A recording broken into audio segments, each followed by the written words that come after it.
Hi mga ka-TV! For today's video ay magbabawas muna tayo ng taba. Quick content.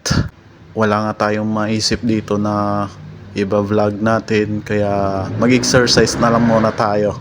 Warm up muna tayo. At ang susunod na natin gagawin ay exercise para sa pagbabawas ng bilbil.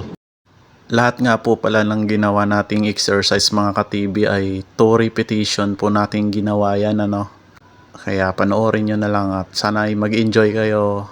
Nga po pala mga ka-TV ay sana isuportahan nyo po ako sa aking pagbablog. At tulungan po ninyo akong mamonetize yung page natin mga ka-TV Salamat po! Ayan na guys at malapit na tayong matapos. Sobrang sakit nga pala ng mga exercise na yan guys. Nakita ko lang din yan sa mga reels. Ginaya ko lang para mawala ang bell ko at magkaroon ng abs. Syempre papawis na rin mga ka-TV. At dito po natatapos. Salamat!